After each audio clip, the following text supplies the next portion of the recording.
Nggak, mungkin kalau Ari kan yang emang 100% WFH ya. Kalau gua ya jadi 50% WFH, maksudnya bukannya WFH tapi diliburin kalau gua sih ya. Iya. Gua kangennya kayak suasana kantor dulu kerja gitu. Sekarang gua kalau ke kantor Iya. nggak bener-bener kerja, kayaknya kayak apaan sih, kayak cuman ada di kantor doang karena kondisinya yang nggak bisa, nggak ada kerjaan juga gitu ya. Karena kan perusahaan-perusahaan yang biasa email ke gue itu juga pada WFH juga, jadinya pada nggak ada email Iya, masuk, jadi nggak ada permintaan juga. Gue jadi Ada kayak request juga ya. iya, dari jadi kayak mereka. sepi gitu, bosen.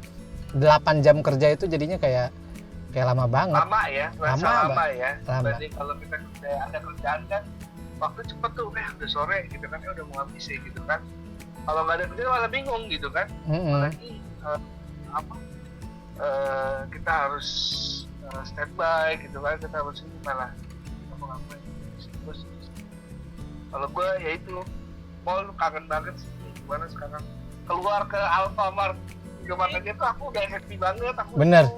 Jadi Gue udah 8 bulan lebih gak ke mall. ya lo kan ketahuan Gi. Kan emang di sana. Tapi kok di jalanan sih gue masih rame-rame aja sih Bang. Nah itu sebenarnya ini Ri, kan yang di WFH kan itu kan kantor yang bisa WFH, tapi kalau untuk perusahaan hospitality itu ternyata nggak bisa di WFH kan karena mereka Iya, nggak masuk. beberapa ini sih industri sih. Nah dia nggak masuk ke nggak masuk ke wira tuh wisata, nggak masuk ke situ, nggak masuk ke industri perusahaan, dia nggak masuk kemana-mana kalau hospitality itu. Iya. Jadinya ya orang-orang, kalau yang di hotel ya. iya, orang-orang yang gue ketemu di jalan itu yang orang sejenis gue yang memang harus dia pelayanan nggak bisa diliburin. Masuk, betul. Iya.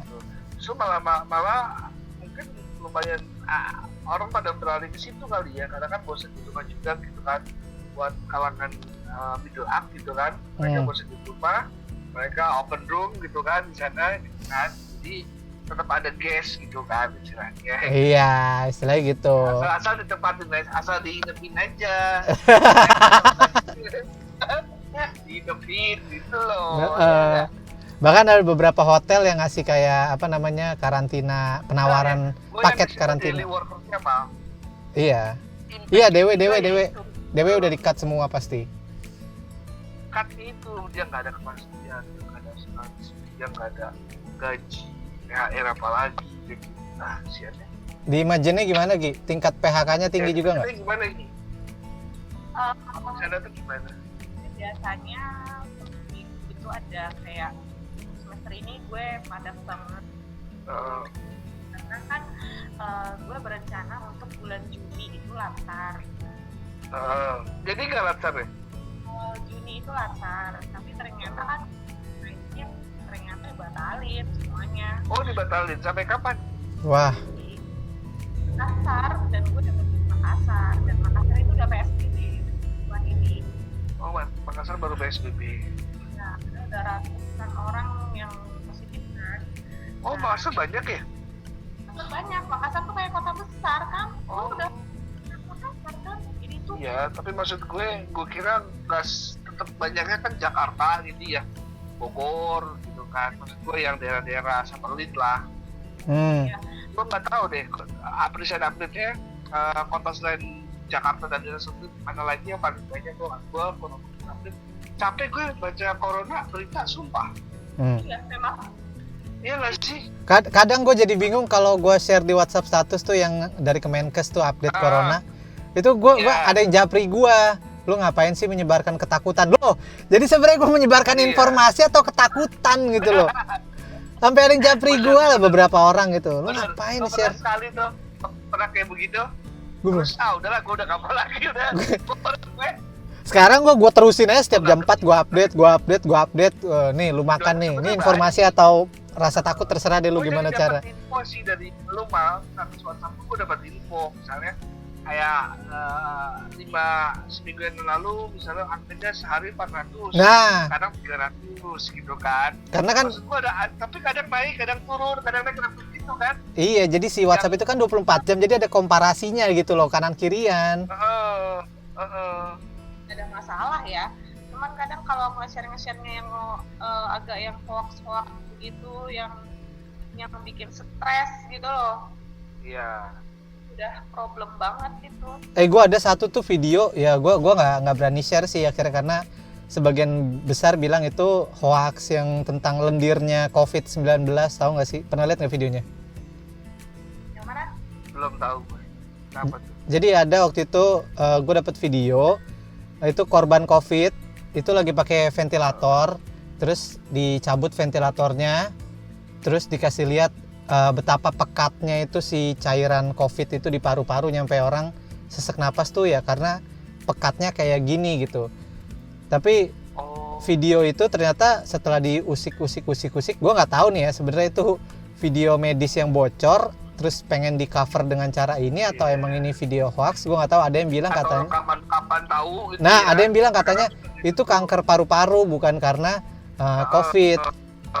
Tapi pas gue lihat videonya, ini kalau emang orang ngedit itu jago banget ngeditnya gitu, nambahin sound efeknya pas gitu suaranya ya. Gue nggak tahu sih walau alam, makanya gue nggak berani share ya. Gue juga tahu sih maksudnya emang yang kayak gitu yang bakal menyebarkan rasa takut. Nah itu yang nggak boleh disebar. Tapi kalau info jumlah korban sih kayaknya kita tetap harus saling share lah. Menurut gue nggak masalah sih, maksud gue ya itu kan sekedar info doang. Suka nggak suka ya emang itu terjadi di lapangan seperti itu gitu kan. Iyalah. Dan lu nggak membuat yang naikin tiba-tiba gue edit jadi 20.000 gitu ya, enggak lah. Iya misalnya ya enggak, emang dari rezeki itu terus kenapa gitu kan. Iya, dari sumber yang legit lagi kan. Orang Indonesia kayak begitu. Yang awal itu yang COVID-19 itu apa sih yang berhubungan dengan agama-agama gitu ya, itu yang bikin stres sih. Nah itu yang gue bingung juga tuh, atas dasar agama gitu ya, kayak misalnya mereka membolehkan sholat Jumat gitu kan ya.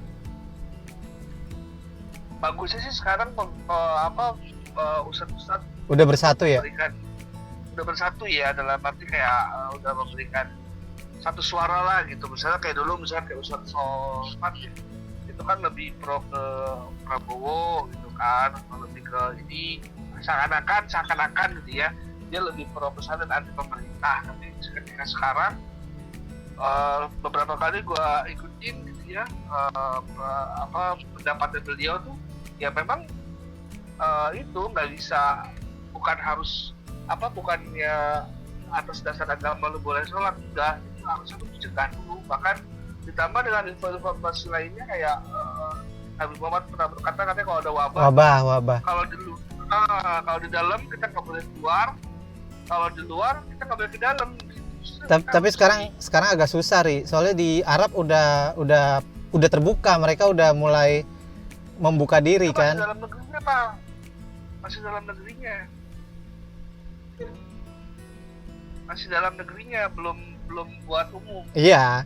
Nah, maksudnya gue dulu ada orang yang kayak gitu, ngapain takut, gue tetap aja sholat Jumat. Terus akhirnya gue bisa bantah dengan bilang, lu ya di Arab aja udah sholatnya pada di rumah masing-masing gitu. Tapi sekarang sih di Arabnya udah mulai membuka diri, gue jadi nggak bisa pakai alasan itu lagi gitu kan. Karena mereka udah sukses isolasi diri lah ibaratnya, nggak kayak di sini. Beda, karena setiap negara itu kan berbeda-beda. Kalau ya ini negara kepulauan susah, terus banyak sekali watak orang berbeda-beda gitu kan. Kalau di Arab, kalau di Prancis itu kan sama semua, satu heterogen, dibilang satu homogen. Kalau kita kan homogen. Kalau kita kan heterogen. Gi, bentar Gi, lu lanjut aja, gua hampir mati nih, gua ambil powerbank dulu bentar. Iya. Ini juga udah mau habis nih. Guys, tinggal 7 menit lagi guys. Kok lu ada notifnya sih, Ri? Ada host sekali. Remaining meeting 7. Hostess.